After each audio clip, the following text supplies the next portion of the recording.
Bonsoir à tous et bienvenue dans ce JT du jeudi 18 juillet 2024, du lundi au vendredi à partir de 18h, l'essentiel de l'actualité du Grand Grenoble.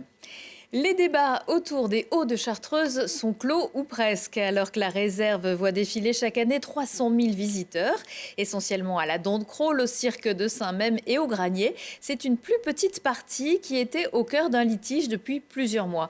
Mais mercredi, en présence du préfet de l'Isère et du président du parc de Chartreuse, le président du département et le marquis de Quinsonnaz-Oudinot ont signé une convention de passage, alors que les randonneurs étaient en conflit avec le propriétaire.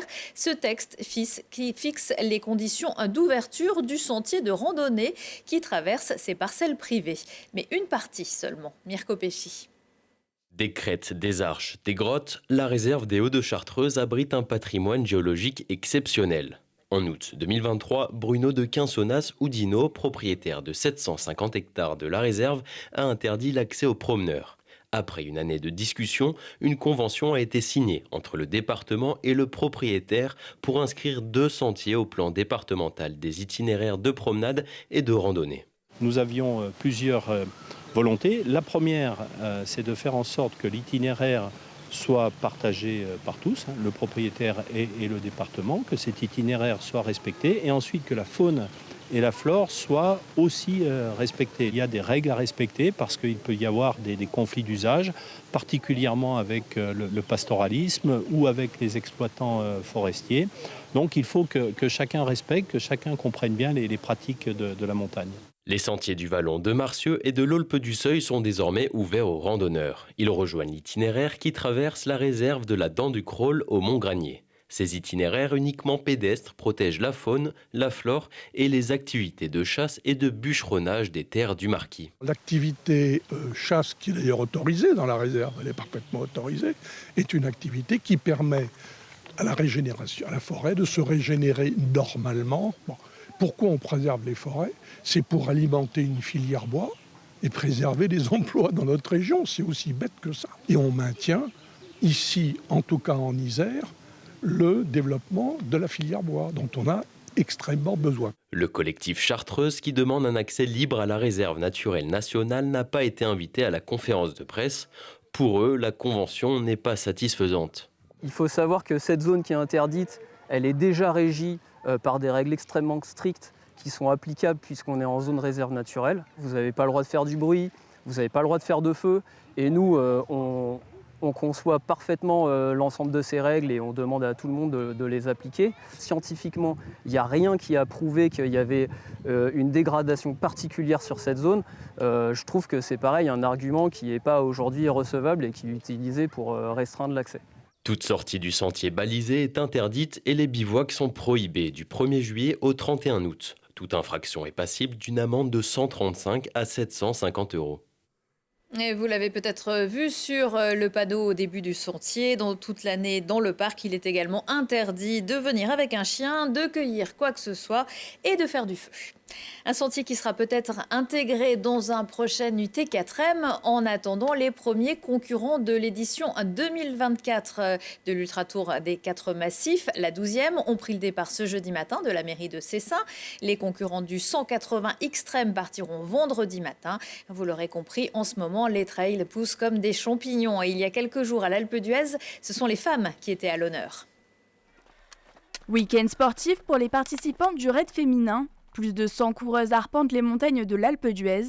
Au programme, un trail de 14 km au cœur du massif pour l'édition 2024 de l'événement. Ça fait plaisir d'être ici, j'adore l'Alpe d'Huez et en plus on est tombé dans un week-end beau temps.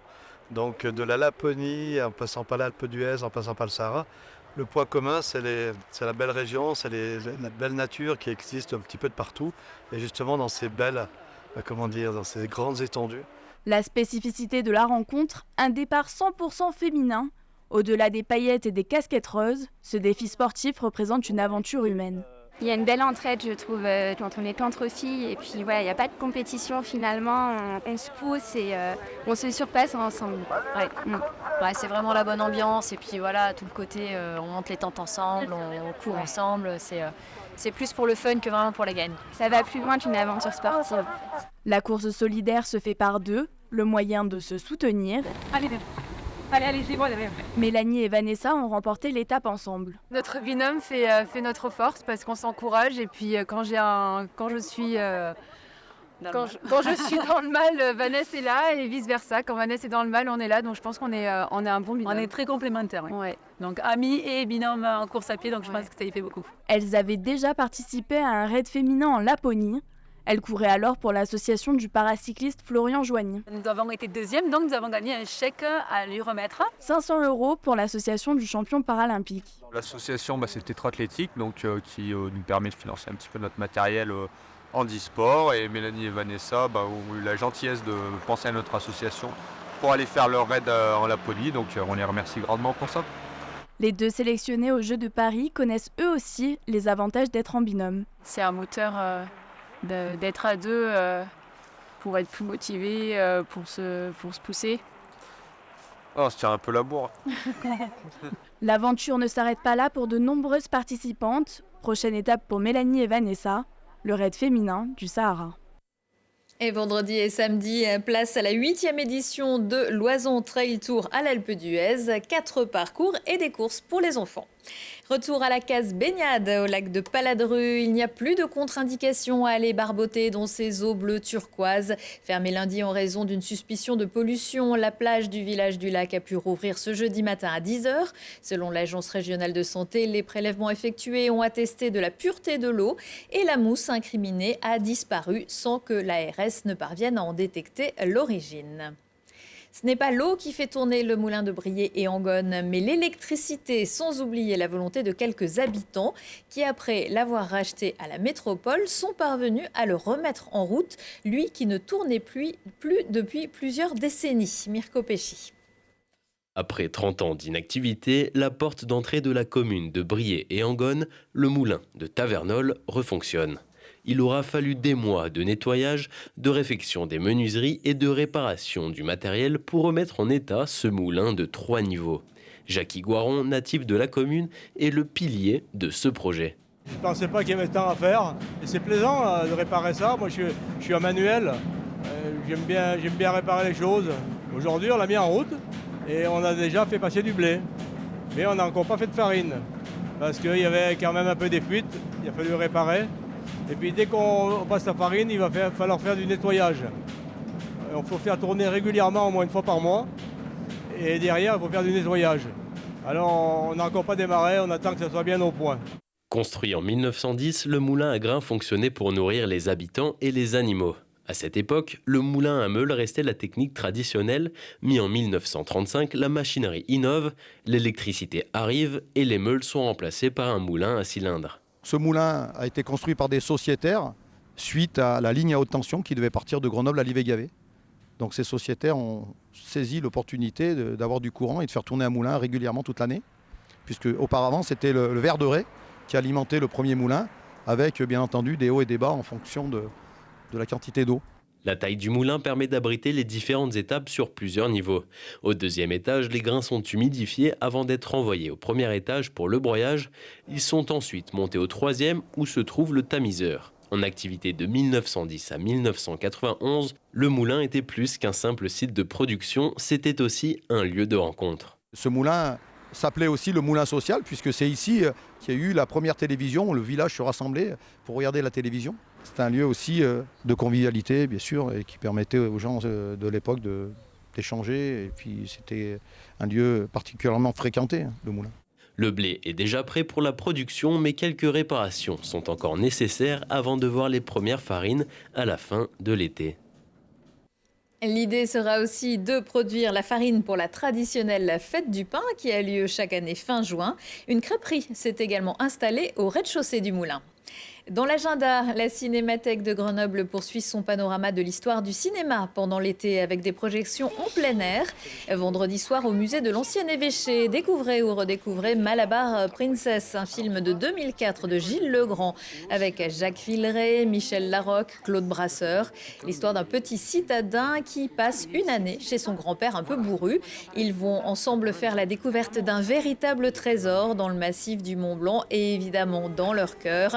Un environnement au sommet cher aux 4 générations de photographes terrazes et de l'exposition qui leur est justement consacrée en ce moment au musée. Un autre concert au musée, Yann Prose, se produira vendredi soir sur le parvis du musée de l'eau à Pont-en-Royan. Souvent comparé à Bruce Springsteen, ce chanteur qui a joué avec les plus grands comme Elvis Costello est également auteur et compositeur. Guitariste charismatique, cet artiste honoré au patrimoine culturel de Liverpool sera entouré pour l'occasion du trio Moustache.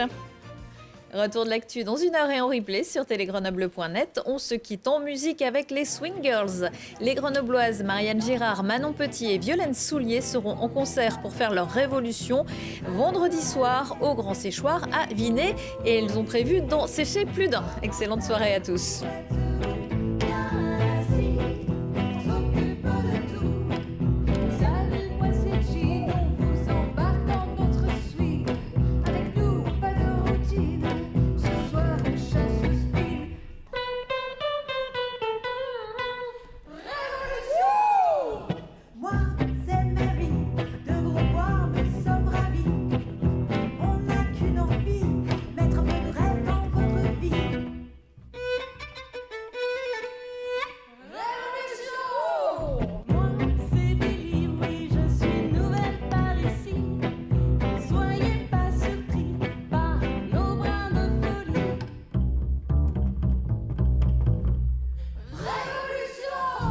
Et vous